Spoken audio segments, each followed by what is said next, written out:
ఓకేనా? ఎలా process? Yes. First if condition check చేస్తుంది. ఇది ట్రూ అయితే ఈ ఈఫ్ దగ్గరకు వచ్చి దీన్ని చెక్ చేస్తుంది. ఇది ట్రూ అయితే ఫాలోయింగ్ స్టేట్మెంట్ ఎగ్జిక్యూట్ చేసి ఇక్కడ నుంచి డైరెక్ట్ గా దీని తర్వాత statements execute. Okay. Okay, next one Okay. If condition ఇది చెక్ చేసింది, ఇది ట్రూ అయింది. ఇది ట్రూ అయితే ఇక్కడికి వచ్చింది. సపోజ్ ఇది ఫాల్స్ అయింది, ఇది ఫాల్స్ అయితే ఈ ఎల్స్ దగ్గరకు వస్తుంది. Okay, sir. ఓకే, ఇది ఫాల్స్ అయితే ఈ ఎల్స్ దగ్గరకు వచ్చి ఈ ఎల్స్ తర్వాత ఉన్న ఈ స్టేట్మెంట్స్ ఎగ్జిక్యూట్ అయ్యి ఇక్కడ నుంచి ఏమవుతుందంటే డైరెక్ట్ గా దీని తర్వాత ఉన్న స్టేట్మెంట్స్ ఎగ్జిక్యూట్ చేస్తారు. Okay, Yes, sir. Suppose first one falls అయింది. Sir. ఫస్ట్ వన్ ఫాల్స్ అయితే ఇక్కడ నుంచి డైరెక్ట్ గా ఉందంటే ఈ ఎల్స్ కి వచ్చేసి ఈ ఎల్స్ తర్వాత స్టేట్మెంట్స్ ఎగ్జిక్యూట్ అయ్యి దీని తర్వాత స్టేట్మెంట్స్ ఎగ్జిక్యూట్ చేస్తారు. ఇది ఫాల్స్ అయిన. Okay. ఇది ఇఫ్ యొక్క యూస్. నెక్స్ట్ ఇఫ్ ఫస్ట్ ఇది ట్రూ అయితే సెకండ్ ఇఫ్ వస్తుంది. ఇది ట్రూ అయితే ఫాలోయింగ్ స్టేట్మెంట్ ఎగ్జిక్యూట్ అయ్యి ఇక్కడ నుంచి డైరెక్ట్ గా దీని తర్వాత స్టేట్మెంట్స్ ఎగ్జిక్యూట్ చేస్తారు. ఫస్ట్ ఇది ట్రూ అయింది, సెకండ్ ఇది ఫాల్స్ అయింది. సెకండ్ ఇది ఫాల్స్ అయినప్పుడు ఈ ఎల్స్ దగ్గరకు వచ్చి ఈ ఎల్స్ తర్వాత ఉన్న స్టేట్మెంట్ ఎగ్జిక్యూట్ ఇక్కడి నుంచి తర్వాత కంటిన్యూషన్ అయింది. అసలు ఫస్ట్ వన్ ఫాల్స్ అయితే డైరెక్ట్ గా ఈ ఎల్స్ దగ్గరకు వచ్చి ఈ ఎల్స్ తర్వాత ఉన్న స్టేట్మెంట్స్ ఎగ్జిక్యూట్ చేయాలి. ఓకే, ఇప్పుడు దీంట్లో మీకు కండిషన్ ఫాల్స్ అయినప్పుడు ఎల్ స్పాట్ అనేది ఆప్షన్, కావాలంటే ఉపయోగించుకోవచ్చు, లేదంటే వదిలేయచ్చు. మీకు ఎక్కడైనా సరే దేంట్లో అయినా ఎల్ స్పాట్ అనేది ఎక్కడైనా ఆప్షన్, అవసరం ఉంటే రాయొచ్చు, లేదంటే వదిలేయచ్చు. ఓకే, ఇక్కడ మెయిన్ ఇంపార్టెంట్ ఏంటంటే ఏ ఇఫ్ కి ఏ ఎల్స్ అనేది ప్రాపర్ గా చూసుకొని ఆ ఎల్స్ తర్వాత స్టేట్మెంట్స్ డిఫైన్ చేయాలి. ఇది మెయిన్ ఇంపార్టెంట్. ఓకే, ఇది ఇఫ్ లో థాట్ సింటాక్స్, నెస్టెడ్ ఇఫ్ యొక్క use.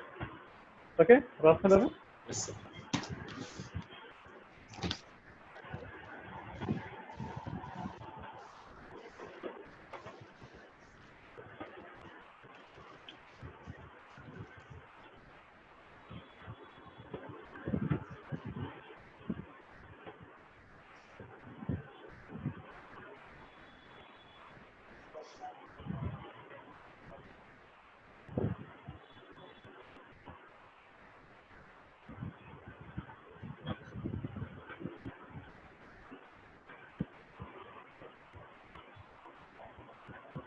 Sir, I think, sir. ఓకేనా? ఏమైనా Yes, sir, doubt I think దీంట్లో? so. ఇంకేం లేదు సార్. హలో సౌజన్య, హలో.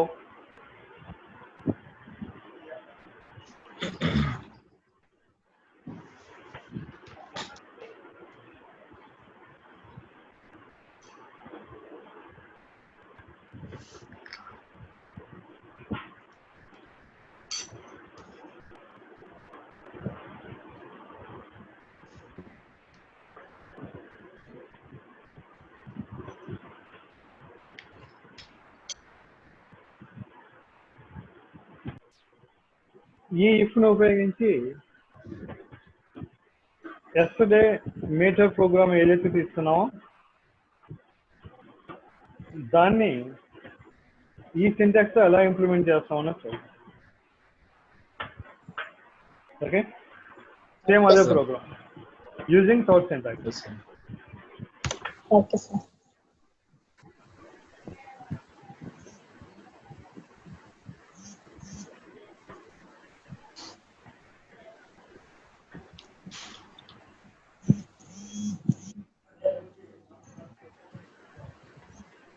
ఓకే, ఇప్పుడు దీంట్లో మీకు డిఫరెన్స్ ఏమి ఉండదు. Yeah. ఫస్ట్ ఏం చేస్తానంటే ఈ దీన్ని ఇక్కడ సపరేట్ చేస్తాను. ఈ Okay, sir. ఇంకా ప్రతి దానికి చెక్ చేయాల్సిన అవసరం లేదు.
ఓకే, ఇది third syntax programme.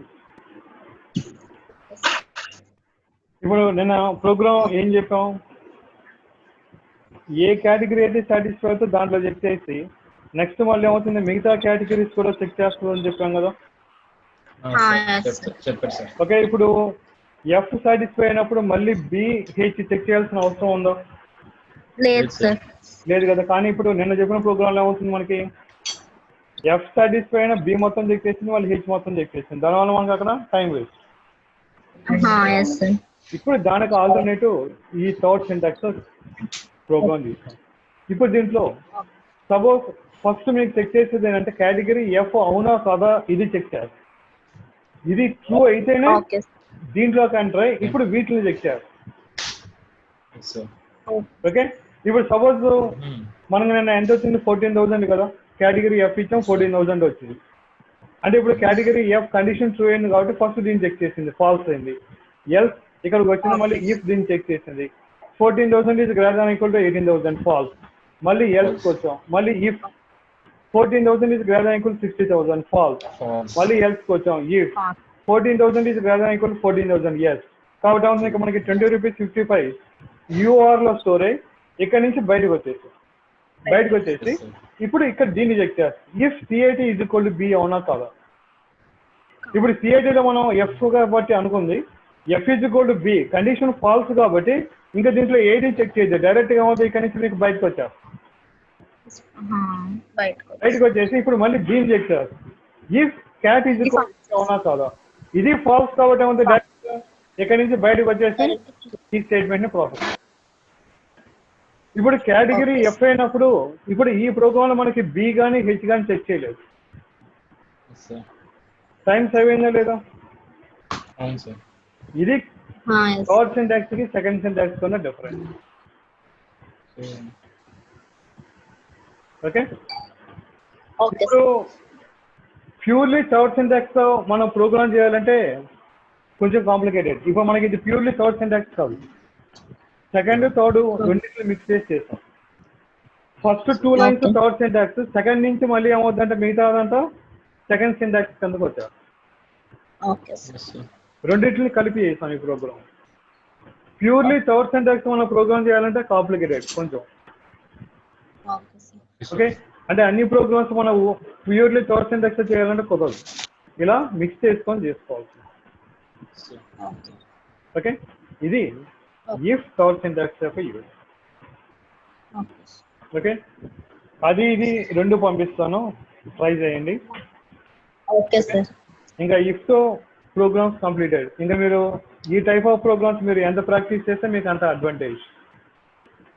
Okay sir.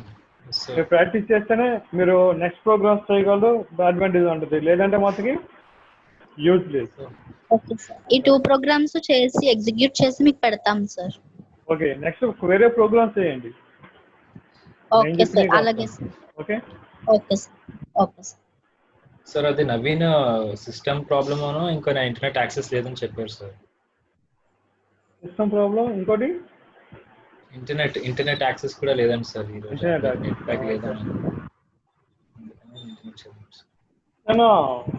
Mobile అనుకుంటా కదా యూజ్ చేస్తుంది, మొబైల్ యూజ్ చేస్తున్నా.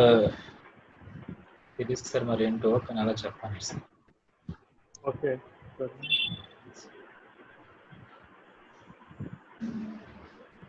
ఓకే, ఇప్పుడు దీంట్లో నెక్స్ట్ టాపిక్. నెక్స్ట్ సతీష్, నువ్వు నేను పంపించిన ప్రోగ్రాంలో ఒకటే ప్రోగ్రామ్ పంపించావు, అది కూడా రాంగ్. అది ఏమి ఇచ్చావు నువ్వు? గ్రేటర్ దాన్ 0 కండిషన్ ఇచ్చా, తర్వాత గ్రేటర్ దాన్ 1 అయితే ఇంకోటి ఇచ్చా, ఎల్స్ అయితే స్టేట్మెంట్ రాస్తావు. ఇప్పుడు మీకు 1 తర్వాత అన్ని 0 కంటే 1 కంటే ఎక్కువే కదా. నేను మీకు చెప్పాను, ప్రోగ్రామ్ చేసిన తర్వాత మీరు వాల్యూస్ ఇచ్చి ఎలా ఎగ్జిక్యూట్ అవుతుందో ట్రై చేయండి అని చెప్పాను, మాన్యువల్గా, సిస్టంలో కాదు. మీరు అలా చెక్ చేయకుండానే పంపించేస్తున్నారు ప్రోగ్రామ్స్. నేను మీకు ప్రోగ్రామ్ టైప్ చేసిన తర్వాత ఎక్స్ప్లెయిన్ చేస్తున్నానా లేదా? వాల్యూస్ ఇచ్చి ఎందుకు ఎక్స్ప్లెయిన్ చేస్తున్నాను? ఎలా ఎగ్జిక్యూట్ అవుతుందో మీకు తెలియటం కోసం. మీరు నేను ఎక్స్ప్లెయిన్ ఎలా చేస్తున్నాను అలాగే డిఫరెంట్ వాల్యూస్ ఇచ్చి ట్రై చేయండి. అలా ట్రై చేస్తేనే మీకు అర్థమయ్యేది. అది మనమేం ఎక్స్పర్ట్స్ కాదు కదా కండిషన్స్ ఇవ్వటంలో. మనం కండిషన్స్ కరెక్ట్గా ఇస్తున్నామో తెలియాలంటే మీరు వాల్యూస్ ఇచ్చి దాన్ని ట్రై చేయాలి. అలాగని మీరు రన్ చేసి ప్రోగ్రామ్ ఎగ్జిక్యూట్ చేసి అక్కడ వాల్యూస్ ఇస్తే మీకు తెలియదు అది అక్కడ ప్రాబ్లం ఏంటన్నది. ట్రై చేయండి. అలా ట్రై చేయకుండా పంపిస్తారే. వాల్యూ ఇచ్చి ట్రై చేయండి. అది కంప్యూటర్లో కాదు, మాన్యువల్గా బుక్లోనే నేను ఎక్స్ప్లెయిన్ చేస్తాను. అలా ట్రై చేయండి. నేను రోజు చెప్తున్నా, మీరు అదే ప్రాబ్లం చేస్తున్నారు, ప్రతిరోజు అదే చేస్తున్నారు.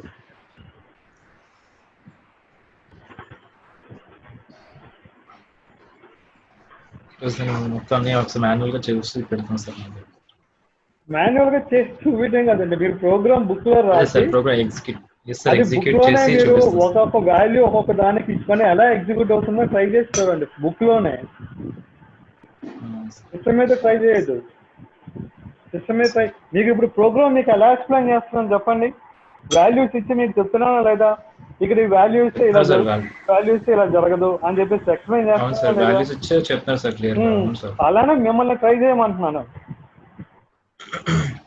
ప్రోగ్రామ్ మాన్యువల్ గా రాసి చేయటం కాదు, ప్రోగ్రామ్ రాసిన తర్వాత దాంట్లో ఈ వాల్యూస్ ఇస్తే ఎలా జరుగుద్ది, ఈ వాల్యూస్ ఇస్తే ఎలా జరుగుద్ది, డిఫరెంట్ వాల్యూస్ తీసుకొని ఎలా ప్రాసెస్ అవుతుందో చెక్ చేయండి. అది అప్పుడు మీకు ప్రోగ్రామ్ అండర్స్టాండింగ్ అవుద్ది. మీరు సిస్టమ్ మీద ప్రోగ్రామ్ టైప్ చేసి ఎగ్జిక్యూట్ చేస్తే మీకు రాదు. అది నేను చేసిన ప్రోగ్రామ్ మీరు చేస్తున్నారు. ఇప్పుడు మీరు నేను చేసిన ప్రోగ్రామ్ మీరు చేయడానికి మీరు చూడండి మళ్ళీ ఎగ్జిక్యూట్ కావట్లేదు.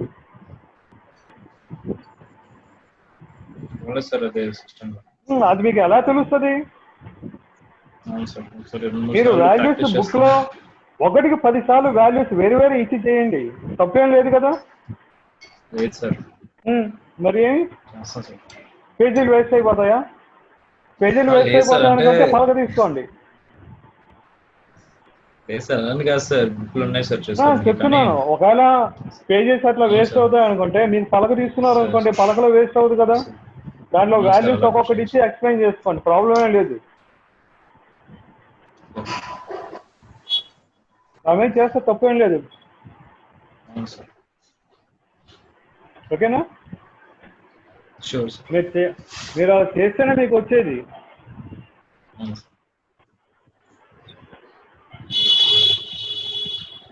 ఓకే, ఇప్పుడు దీంట్లో నెక్స్ట్ టాపిక్, ఈ ఇఫ్ ఎక్కువ యూజ్ చేసినప్పుడు మనకి అంటే ప్రోగ్రాంలో కొన్ని ప్లేసెస్లో మనకి ఇఫ్ అనేది నంబర్ ఆఫ్ ఇఫ్స్ వస్తే ఇఫ్ ఎక్కడ స్టార్ట్ చేయాలి ఎక్కడ ఎండ్ చేయాలనేది కొంచెం కన్ఫ్యూజ్ అవుతుంది. ఓకే, ఇప్పుడు అలాంటి ప్లేస్లో ఏంటంటే ఇఫ్కి ఆల్టర్నేటివ్గా నెక్స్ట్ ఇప్పుడు చెప్పే స్టేట్మెంట్ని యూజ్ చేయొచ్చు. దీన్నే ఏమంటాం అంటే స్విచ్ కేస్ అన్న. ఓకే, స్విచ్ కేస్ ఇది ఇఫ్కి ఆల్టర్నేటివ్గా యూజ్ చేసుకోవచ్చు. కాకపోతే అన్ని ప్లేసెస్లో పనికిరాదు ఇది. అంటే రిలేషనల్ ఆపరేటర్స్ అన్ని ఉపయోగించి దీంతో చేయాలంటే కుదరదు. ఇది ఎక్కడ యూజ్ అవుతుందంటే ఓన్లీ ఈక్వల్ అవునా కాదా అనేది చెక్ చేసే దగ్గర ఈ స్విచ్ కేస్ అనేది యూజ్ అవ్వదు. మిగతా ప్లేస్లో యూజ్ కాదు. అంటే గ్రేటర్ దాన్, లెస్ దాన్ ఇలాంటి వాటిలో యూజ్ కాదు. ఓకే, ఇప్పుడు దీన్ని ఎలా యూజ్ చేస్తాం? సింటాక్స్ ఏంటంటే switch from variable case expression 1 colon statement or statement break. అదే విధంగా case expression 2 statement or statement break.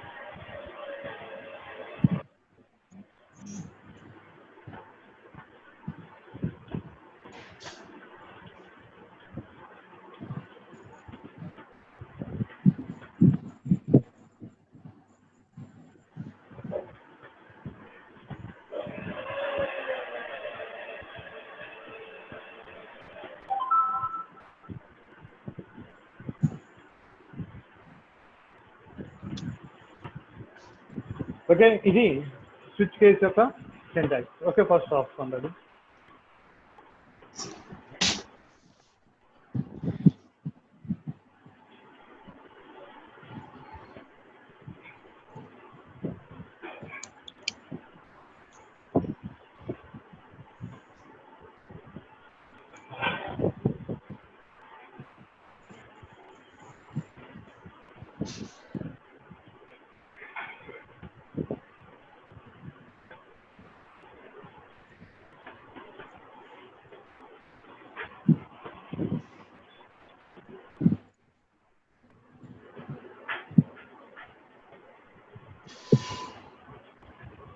Sir computer ఓకేనా సతీష్?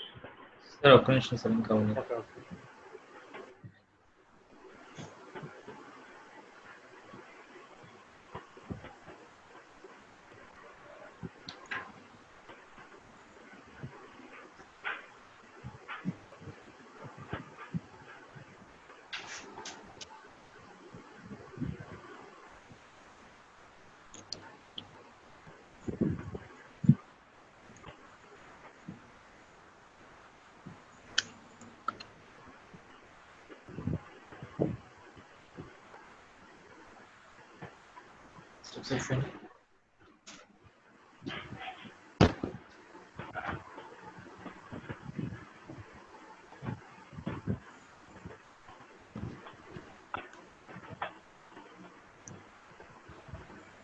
సార్ అయిపోయింది సార్. అయిపోయిందా? ఇప్పుడు ఇది ప్రాసెస్ ఎలాగా చూద్దాం. స్విచ్ మిషన్ ఇక్కడ వేరియబుల్ని డిఫైన్ చేయాలి, కండిషన్ కాదు, variable. Okay, if variable define చేస్తే ఇప్పుడు స్విచ్ కేస్లోకి ఎంటర్ అవుతుంది. ఎంటర్ అయ్యి కేస్ ఎక్స్ప్రెషన్ 1 అంటే ఇక్కడ మీకు ఈ వేరియబుల్లో ఉన్న వాల్యూ ఈ ఎక్స్ప్రెషన్ 1కి ఈక్వల్ అయింది అనుకోండి, రెండిట్లో ఈక్వల్ ఉన్నాయి అనుకోండి, అర్థమైందా? వేరియబుల్లో ఉన్న వాల్యూ మీరు ఇక్కడ కేస్ ఎక్స్ప్రెషన్ 1 దగ్గర మీరు ఇచ్చిన ఎక్స్ప్రెషన్ 1 ఈక్వల్ అయింది అనుకోండి, ఫాలోయింగ్ స్టేట్మెంట్ ఆర్ స్టేట్మెంట్స్ అంటున్నాం. మీరు ఇక్కడ బ్రేసెస్ ఇవ్వకల్లా, ఇచ్చినా ఇవ్వబోయినా ప్రాబ్లం లేదు. కానీ ఇఫ్ లో మీకు మోర్ దాన్ 1 ఇస్తే బ్రేసెస్ ఇవ్వాలి. గుర్తున్నాయా? ఓకే, ఇక్కడ బ్రేసెస్ ఇవ్వలేదు, ఇచ్చినా ఇవ్వకపోయినా ప్రాబ్లం లేదు. ఇక్కడ ప్రాబ్లం లేదు, ఆప్షనల్. అక్కడ మాత్రమే మీకు సెకండ్ సింటాక్స్ లో కంపల్సరీగా ఇవ్వాలి. ఓకే, కాబట్టి ఇప్పుడు ఇక్కడ వేరియబుల్ ఎక్స్ప్రెషన్ 1 రెండు ఈక్వల్ అయినాయి అనుకోండి, స్టేట్మెంట్ ఆర్ స్టేట్మెంట్స్ ని ఎగ్జిక్యూట్ చేసి బ్రేక్ దగ్గర రాగానే ఉందంటే మీకు స్విచ్ కేస్ నుంచి బయటకు వచ్చారు. Okay sir. ఓకే, అంటే స్విచ్ కేస్ నుంచి బయటికి రాదంటే మనకి స్విచ్ కేస్ ఎక్కడ స్టార్ట్ అవుతుంది, ఇక్కడ స్టార్ట్ అవుతుంది స్విచ్ కేసు, ఇక్కడతో ఎండ్ అయిపోతుంది. కాబట్టి ఇప్పుడు కేస్ ఎక్స్ప్రెషన్ 1 కానీ సాటిస్ఫై అయితే ఈ ఫాలోయింగ్ స్టేట్మెంట్స్ ఎగ్జిక్యూట్ అయ్యి బ్రేక్ అనగానే ఏమవుతుందంటే మీకు దీని తర్వాతకు వచ్చేసి దీని తర్వాత ఇంకో ప్రోగ్రామ్ ఉంటే దాన్ని ఎగ్జిక్యూట్ చేస్తారు. అంటే స్విచ్ కేస్ నుంచి బయటకు వచ్చేసి. Suppose in case expression 1 satisfy కాలా, ఈక్వల్ కానప్పుడు ఏమవుతుందంటే ఎక్స్ప్రెషన్ 2 దగ్గరకు వస్తుంది, దీన్ని చెక్ చేస్తారు. అంటే ఇప్పుడు వేరియబుల్లో ఉన్న ఇన్ఫర్మేషన్ ఎక్స్ప్రెషన్ 2 ఈ రెండు ఈక్వల్ అయినాయి అనుకోండి, ఏమవుతుంది మీకు following statement of statements execute అయ్యి బ్రేక్ అనగానే మళ్ళీ స్విచ్ కేస్ నుంచి బయటకు వస్తుంది. ఓకే, సపోజ్ 1 చెక్ చేసింది సాటిస్ఫై కాల, 2 దగ్గరకు వచ్చింది, ఇది చెక్ చేసింది ఇది సాటిస్ఫై కాల, అప్పుడు ఎక్స్ప్రెషన్ 3 కోసం. ఓకే, అంటే ఈ విధంగా మీకు ఏమవుతుంది, case each and every expression check చేస్తారు. ట్రూ అయితే దానికి following statement of statements execute అయ్యి బ్రేక్ అనగానే ఆ కేస్ నుంచి అంటే స్విచ్ కేస్ నుంచి బయటకు వచ్చారు. ఓకే, సపోజ్ మీకు కేస్ సాటిస్ఫై కానప్పుడు 1 by 1 కేస్ చెక్ చేసుకుంటూ వస్తుంది. ఏ కేసు సాటిస్ఫై అయితే దానికి ఫాలోయింగ్ స్టేట్మెంట్స్ ఎగ్జిక్యూట్ అవుతాయి. ఇలా మీరు రిప్రజెంట్ చేసిన కేస్ ఏ కేసు సాటిస్ఫై కాలేదనుకోండి, మీకు ఫైనల్ గా ఏమంటే డిఫాల్ట్ దగ్గరకు వచ్చి డిఫాల్ట్ తర్వాత ఏమైతే స్టేట్మెంట్ ఆర్ స్టేట్మెంట్స్ రాస్తారో వాటిని ఎగ్జిక్యూట్ చేసి ఇక్కడ నుంచి బయటకు వచ్చారు. ఓకే, అందులో ఈ డిఫాల్ట్ అనేది మీకు ఏంటంటే ఆప్షనల్. కావాలంటే రాయొచ్చు, లేదంటే వదిలేయచ్చు. ఓకేనా? సార్ కొన్ని డిఫాల్ట్ ఇవ్వకపోతే సార్? అదేనండి, మీకు అవసరం అయితే రాయండి, అవసరం లేదు అనుకుంటే ప్రోగ్రాంలో మీరు వదిలేయచ్చు. Okay sir. అప్పుడు ఇవన్నీ మ్యాచ్ కాకపోతే కింద డిఫాల్ట్ దగ్గరికి వస్తున్నారు కదా సార్? మీరు రాయిపోతే రాదు, మీరు రాస్తే వస్తుంది. అదే కదా అంటున్నాయి, మీకు అవసరం అయితే రాయండి, అవసరం లేకపోతే వదిలేసేయండి. అప్పుడు మీకు ఏమవుతుంది, ఏది సాటిస్ఫై కానప్పుడు మీకు ఇంకేం డిస్ప్లే కాదు. ఓకేనా? Yes sir.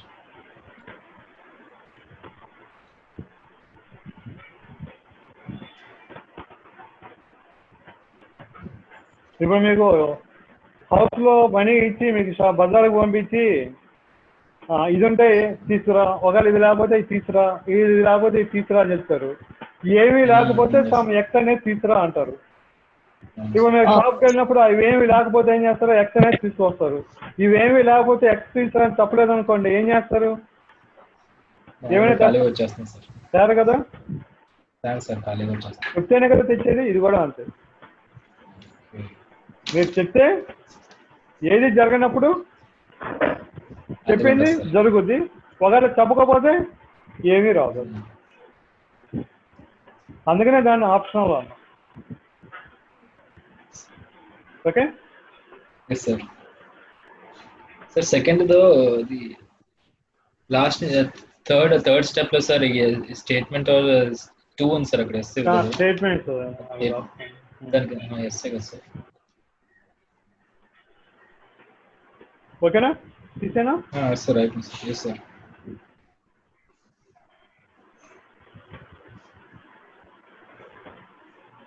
ఓకే, ఇప్పుడు దీని మీద ప్రోగ్రామ్ తీసుకున్నాం. ఇప్పుడు దీని మీద ప్రోగ్రామ్ ఏంటంటే 1 నుంచి 5 లోపల ఏదైనా ఒక నెంబర్ ఎంటర్ చేస్తాను. ఓకే, 1 నుంచి 5 లోపల ఏదైనా ఒక నెంబర్ ఎంటర్ చేస్తాను. ఏ నెంబర్ అయితే ఎంటర్ చేసినా ఆ నెంబర్ ఓట్స్లో డిస్ప్లే కావాలి. అంటే ఇప్పుడు నెంబర్ 3 ఇచ్చాను అనుకోండి, ఓట్స్లో THRE3 అని రావాలి. అదే 5 ఇస్తే FIV5 అని డిస్ప్లే కావాలి. 1 నుంచి 5 అని ఇంకా మీరు ఏ నెంబర్ ఇచ్చినా అవుట్ ఆఫ్ రేంజ్ అని చెప్పేసి డిస్ప్లే కావాలి. ఓకేనా? Hello hello